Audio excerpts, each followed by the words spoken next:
Hello and welcome to a Myth and Magic episode today on Professor Pixel.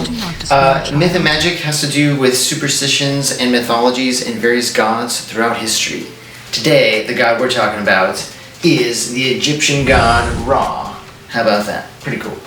Ra here was the god of the sun in ancient Egypt, and actually have a really cool symbol of Ra. This is the Eye of Ra, which you guys have seen it before. It's a very famous depiction, the Eye of Ra.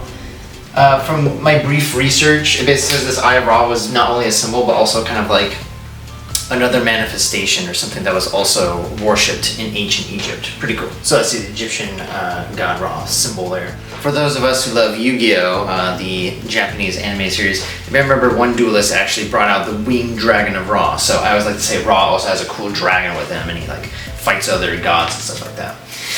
So as I have here, I have a cool drawing. So Ra was the god of the sun because in ancient Egypt they worshipped the sun. So this is kind of like an early kind of sun worship. And Ra was not the first god that was worshipped of the sun, but he became the primary chief god that was worshipped later on in ancient Egypt. The sun as the giver of life and kind of the cycle of the sun. And there's a cool myth explaining what happens with the cycles of the sun, what Ra did to actually bring the sun back. It's kind of cool. So we'll get into that story as well. Another cool thing about Ra is in most of his depiction, he has a cool falcon head. I'll put it here.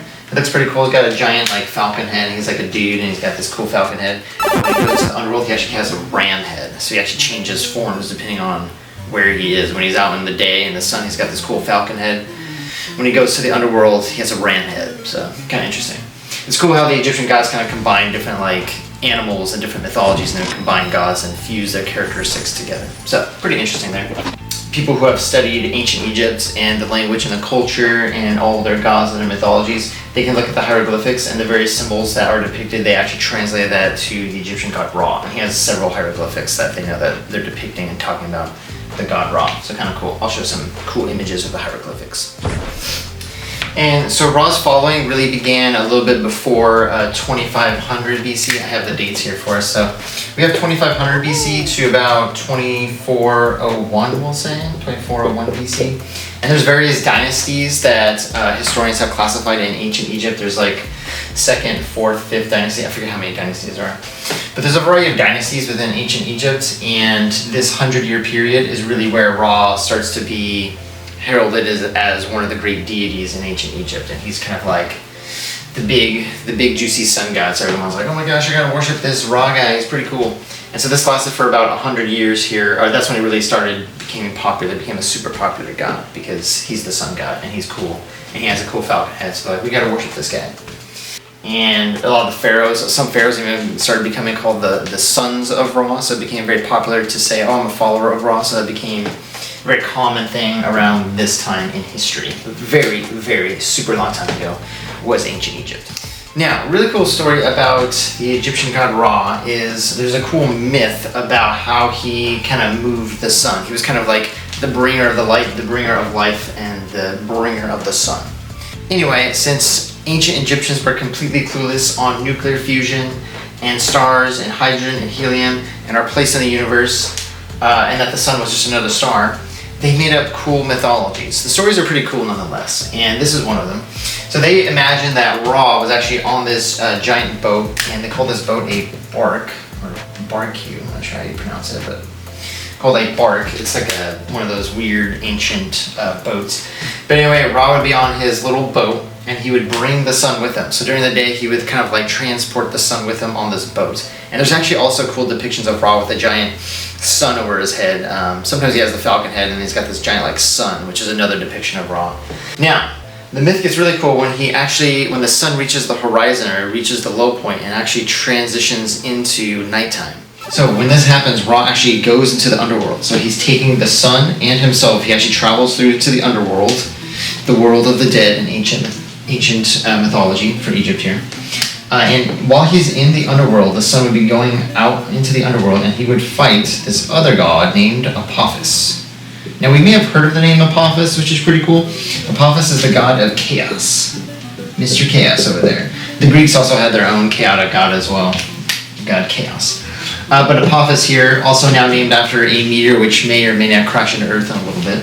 Probably won't, but Anyway, we got the god Chaos here, and Ra and Apophis would actually have a fight. They would duel every night. So every nighttime came about. That means that Ra was in the underworld and he'd be fighting this Apophis guy. Apophis was actually a snake, so he's actually depicted as a cool snake. Anyway, Apophis would actually fight Ra, and he would either try to consume the boat, or he would, try to attack Ra, or try to destroy the sun. He would try to, stop Ra from his cyclic journey of the sun. So he would always try to fight him, and Ra was, as far as I know, always victorious, because guess what? The sun always comes back up, so how about that? So this is also kind of like, you can think of it as like a cool mythological interpretation of good versus evil. So you have Ra, the bringer of light, and you have Apophis, the bringer of chaos, snakes, and nasty stuff. And he would lose all the time, because he's just a little tiny snake, so take that. Because the falcon would come by and eat the snake. Although, that's the other thing. So not only was he a falcon during the day, but as I said earlier, he actually would become a ram at nighttime. So when Ra actually went to the underworld on his boat, on his cool underworld boat here, and he'd fight Apophis, he'd actually change it and have a ram head. So he had two different forms depending on where he was, which is kind of interesting.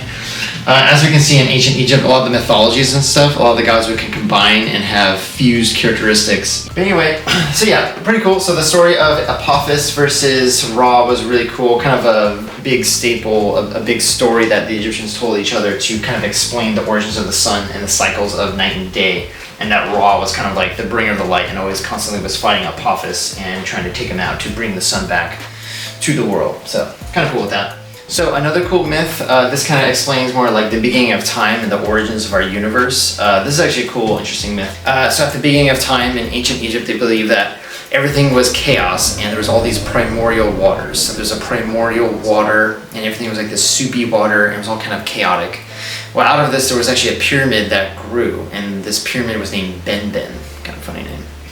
And from this pyramid, there was also a little flower that grew beside it. And from that flower bloomed Ra. So Ra comes out of this little flower at the beginning of time from this primordial watery chaos. And there was a god named Atum as well. And so Atum and Ra came out of this flower, and they were there at the beginning of time. And Atum actually created everything. And then Ra kind of named everything and ruled over everything. So Atum was the one that created everything, and then Ra was like, I'm going to rule over this stuff, and I'm going to be awesome, and I'm going to bring the sun, and I'm going to fight Apophis because I'm cool.